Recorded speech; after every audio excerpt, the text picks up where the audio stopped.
The Chicago Bears beat the Tennessee Titans by a score of 23-17 to go to 1-0 on the preseason as the Bears defense completely explodes to get 8 sacks during this game. I think all of last year they probably had 8 sacks combined. In this game they had 8 sacks. They also forced 4 turnovers, and Justin Fields in the offense got 2 very easy, very fast, big, explosive touchdowns. What's going on, guys? I'm back with another Chicago Bears post-game reaction video, which I'll be doing after every single preseason and regular season game as well. Postseason too if we make the postseason, but subscribe if you guys want my post-game content after every single Bears game, just my raw reaction to every game. And man, this was a fun game to watch. And before I say anything in this video, I already know that people in the comments are gonna say, it's only preseason, who cares? We're going up against the Titans backups. A lot of their guys were not playing. And yes, I fully have to put that disclaimer out there, okay? Preseason does not matter that much, okay? It's going up against backups. The Bears went undefeated in preseason last year, and we still finished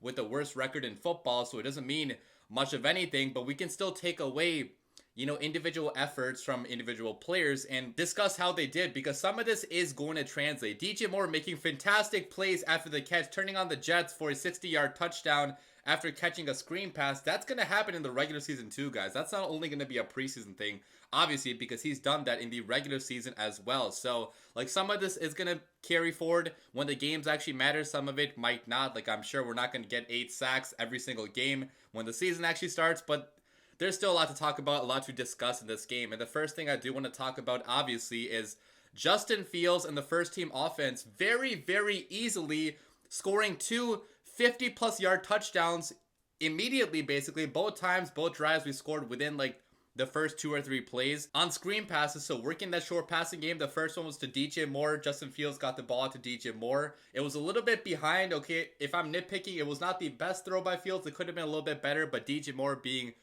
the elite talented receiver he is, he caught that ball, still adjusted to it, and took it all the way to the house, 62 yards for the touchdown, which I was going crazy watching that in my house. I mean, jumping up and down like it was a Super Bowl or something. I mean, seeing our new acquisition, immediately on the very first play as a Bear, take a screen pass 60-plus yards to the house. You literally could not write that up any better. So, fantastic first play by DJ Moore. He showed why the Bears traded for him, because he can turn short plays into big, explosive chunk yardage, because he's got that type of speed. He has that type of acceleration. He has the moves he can put on the defenders in the open field too. On this play, he didn't really have to put any moves per se on the defenders. It was just great blocking and great speed, great burst shown by DJ Moore. He split the defense there, got in between all those guys and took it all the way down. And man, that was a very fun play to watch. Okay, immediately QB1 to receiver number 1 going for the 60-plus yard touchdown. So we got that, and we also had a screen pass going to Khalil Herbert on the second drive, in which that was a good play by Fields. Obviously not anything much he had to do, a pretty easy play for him, but he bought the time necessary to let that screen pass develop. He didn't panic at all. He didn't, because defenders were crashing down on him pretty quickly, and at the last second he got the ball out to Herbert in space, and there was a shit ton of space in front of him. Okay, I think 25 plus yards of just empty grass, no Titans defenders anywhere. The blocking developed downfield. I think we had Whitehair and somebody else blocking downfield, and those guys can move, man. I mean, our offensive line, whatever weight training program, whatever speed program we're doing with them, it's working, because all of these guys up front, they can move downfield, block at the second level. So fantastic blocking there. Khalil Herbert being the, speed demon that he is.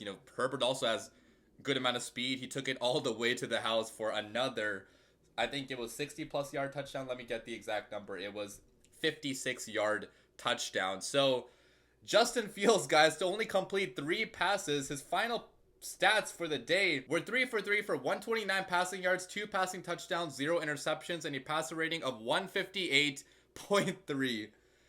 I gotta laugh at that, man, because with how painful last year was, okay, with how damn difficult it was to get any passing yards on this offense, with how bad the weapons were, with us lacking a quick passing game, a short passing game whatsoever. I mean, it was so damn difficult to get to even 200 passing yards in the game for Fields, because we just didn't have that passing attack developed at that point. Okay, we didn't have the guys that could take a screen pass or take a slant 30, 40, 50 plus yards to the house. And Fields also was developing as a quarterback, but now it does seem like we have the short passing game. I know the sample size is too small to take anything major away. But if we can have a short passing game this year for Justin Fields to complement his running abilities and his abilities as a deep passer too, this is going to be a damn scary offense in Chicago, guys. And I know a lot of people online are saying, oh, Justin Fields, he didn't do anything today. He got bailed out by his team. His teammates carried him. Guys, have you been watching the last 2 years of Chicago Bears football? Justin Fields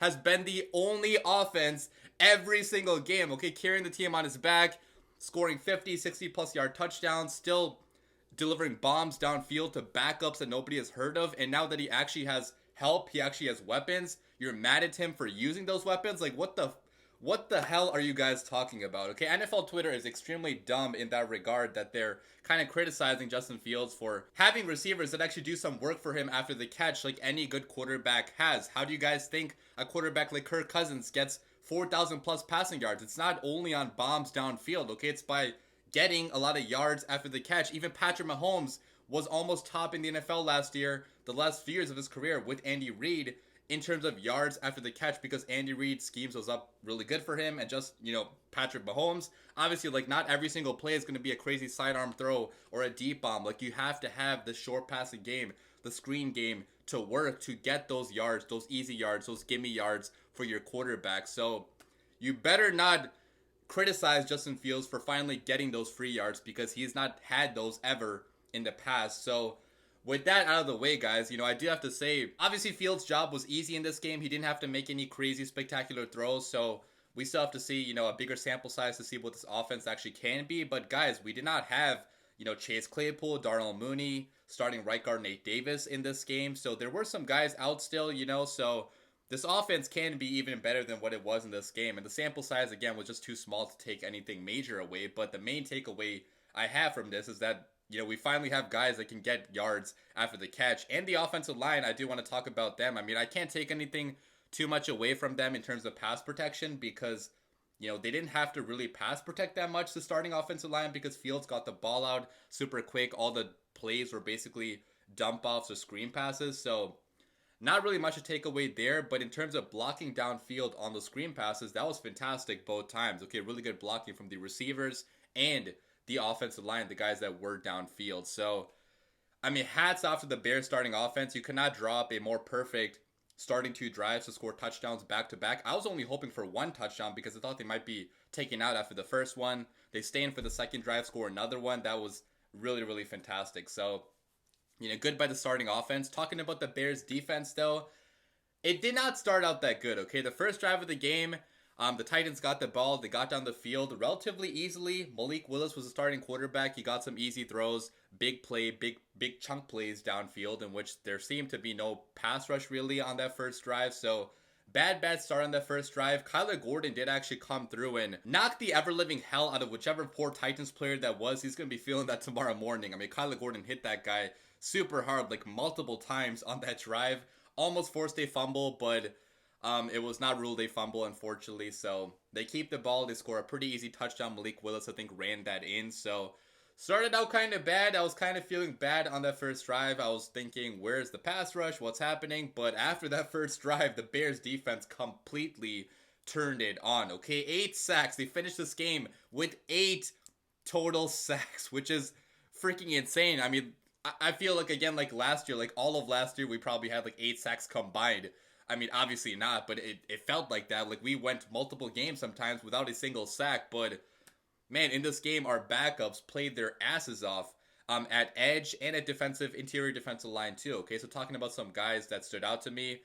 Travis Gibson and Terrell Lewis, I mean, they had very, very impressive days, both of them. And I do want to talk about Travis Gibson, first of all, because this guy took the depth chart that was released last week. He took it personally because on that depth chart, Travis Gibson was put as the 4th string defensive end. Okay, he was behind guys that just got here recently. So, I thought the Bears front office probably was not that high. The coaching staff probably was not that high on Gibson after camp because, he was that low on the depth chart. But in this game, he completely took over. I mean, it seemed like every other drive, he had like a big time play. He only finished the game with 1 actual sack, but I'm sure the pressure numbers, whatever they turn out to be, were really, really high. Like, I counted at least 4 or 5 pressures from him in this game. He also had 3 quarterback hits. So showing off, honestly, like all the stuff that made me love him back in 2021, like the ability to be like a slithery, sneaky type of edge rusher that could finesse his way past the offensive lineman. I mean, that's what he showed back in 2021. He's not the strongest guy in the world. He's not going to win too often with power, but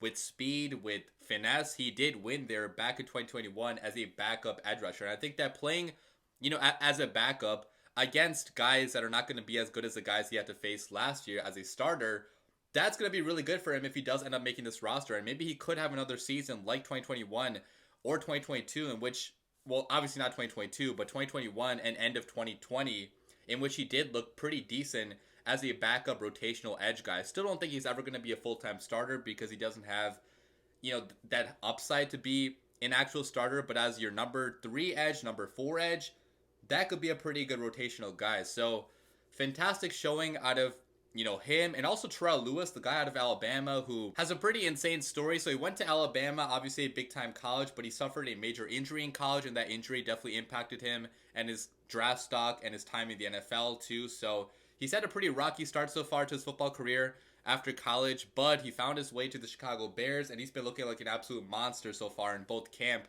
practices and now a real game as well. In this game, Terrell Lewis had 2 sacks, 1 TFL, and many pressures as well. And at one point, I was like, is that Khalil Mack out there with the 52, getting easily past the offensive tackle and just getting, multiple sacks? It really seemed like Khalil Mack was back in the navy blue. And obviously, it's only preseason. It's going up against a bad offensive line. It's going up against backups. I'm not trying to say he's going to be Khalil Mack, but it was just fun to see a 52, wreaking havoc on a opposing offense again, like we were so used to just a few years ago when Mac was in town. So, love to see Gibson and Terrell Lewis competing with each other and doing really well in this game. And talking about some other guys, so Zach Pickens, the 3rd round pick that we made out of South Carolina, which I've heard basically nothing about so far in camp. We have heard a lot about Gervon Dexter, but in this game, we didn't see too much out of Dexter, but we did see something out of Zach Pickens, who did get a sack in this game. He also had a fantastic play against the run as well. So, I love to see that burst out of Zach Pickens. Again, it's going up against backups, so you're not sure how much to take away from a game like this, but it is still worth noting that he finally made a few plays, because in camp, I have not gotten any reports of him, doing anything. So good to see him stepping up when the games finally started. And, Gervon Dexter didn't really, make a huge impact in this game. I would say he had a few plays against the run, but, we'll see if in the future he can make a bigger impact. And then I do want to talk about Tyrique Stevenson too on the defense, lastly, because my God, man, Tyrique Stevenson, even though he did have a couple slip-ups in coverage, he was tackling really, really well in this game. Okay, he had 7 tackles, and he was wrapping up around the ball carrier, tackling really, really well, playing very, very physical football. And, I love how physical, how aggressive our secondary now is, because everybody now, from Jalen Johnson to Kyler Gordon to Tyrique Stevenson, even the backups, they can hit you hard. They can tackle you super damn hard. They play well against the run too, and I think that's a very important quality to have in a defense. Okay, having people in your secondary that can actually tackle well. Obviously Eddie Jackson, he's not a good tackler, but everybody besides him is now a great tackler on the secondary, which does make a difference in terms of limiting those big chunk plays. So, overall great day by the defense after that first drive. We also forced 4 turnovers, which was pretty fantastic to see. I mean, Malik Willis threw some pretty bad balls, which turned into picks. So, good on our defense for taking advantage of those. But then, finally, I do want to talk about the offense too a little bit. Switching back to the offense, talking about some of the backups that I thought stood out. And, talking about Roschon Johnson, first of all, he broke so many tackles, man. I mean, he refused to go down on first contact, which I absolutely loved. I mean, he reminded me of David Montgomery, except bigger and faster, right? Because he does have more burst than Monty does, and he's a little bit taller than Monty too. So talking about his stats, so let me pull those up. So he had 12 carries for 44 rushing yards, only an average of 3.7 yards per carry, but he did have a few that went backwards in which the blocking was really bad. So that kind of took away from his really good runs that he had. He did have a few really good runs in which he broke, multiple tackles, stumbling and bumbling his way down the field and getting that extra yards after contact, which, it really makes me think that Roschon is going to be involved in this RB room early on short yardage situations. If it's a 3rd and 4, 3rd and 3, whatever, you need a running back to get those physical, grueling yards for you, Roschon Johnson is your guy, and he still has the speed to occasionally break some big runs through as well, based on what I've seen in college football. So really, really encouraged by the performance of Roschon Johnson. I mean, I think he's going to be a fan favorite pretty quickly with how he finishes every run, how he doesn't go down without a fight, and he's going to be giving his all definitely for the Chicago Bears. So love to see that. And then, also talking about some of the backup quarterbacks, I don't have too much to say about them because I really hope none of them have to play this year because I don't think we have great backups. But Tyson Bagent, the guy from D2, did look decent on some throws. Like, he had a really good throw on fourth down to, I think it was DeSimba Webster, in which it was a back shoulder type of throw. Pretty good touch on that throw. And Tyson Bagent did get the ball out pretty quickly. He didn't do anything crazy, but maybe he could be that QB3 eventually for the Bears. Nathan Peterman looked fine. He had a deep bomb downfield to Isaiah Ford, which was pretty good, pretty accurate. PJ Walker didn't look that good at all to me, though. Like, I kind of am worried about PJ Walker to some extent. I know it's a small sample size, but he looked very inaccurate in this game. Like, he had multiple passes that were, like, way off from the receiver. Downfield accuracy on the first play of the game. His first play of the game, like, he threw a very bad pick. I'm not sure where he was going with that ball. So, like, PJ Walker kind of scares me to some extent. But regardless, like, in the NFL, if you don't have your starting quarterback out there, most times you're toast, right? So we really hope that Justin Fields does stay healthy this year because I'm not too, excited about the backups. Maybe Tyson Bagent shows something, throughout the rest of the preseason. But that's basically all I have for you guys in this video. Oh, yeah, also Velus Jones I do have to talk about too. Okay, Velus Jones had another dreaded muffed punt in this game, which, guys, at this point, like, I don't know what to say about Velus, man. I mean, you're in year 2 now. You're no longer a rookie. You've had so much work, so much practice in the offseason, catching punts, fielding punts in practice and camp as well. And when you go out there, when the games actually matter, you still cannot cleanly come down with that catch. Like, I do not know what to say about this guy anymore. Like, again, it's only a small sample size. There's still so much to be optimistic about, from him if he actually can just hold on to the football, not fumble it. But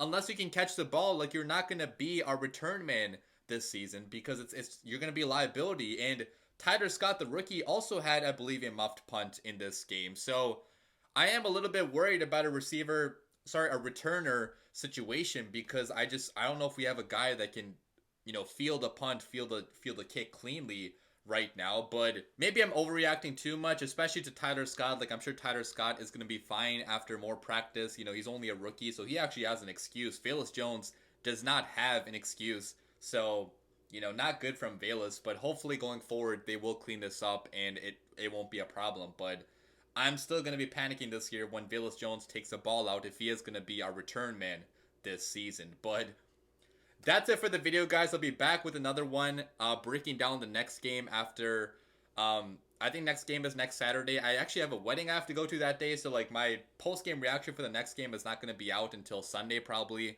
or a little bit later, so I appreciate you guys for understanding that. But we do have practice next week with the Indianapolis Colts, a joint practice in Indianapolis, so 2 practices I think we are sharing, which should be fun to talk about. I might have some videos breaking those down, but I hope you guys enjoyed this game. It was a really fun one. It doesn't matter that much in the grand scheme of things, but still fun to get a W, get some cool touchdowns by the first team offense. Leave your comments down below, guys. What do you guys think about this game? As always, bear down.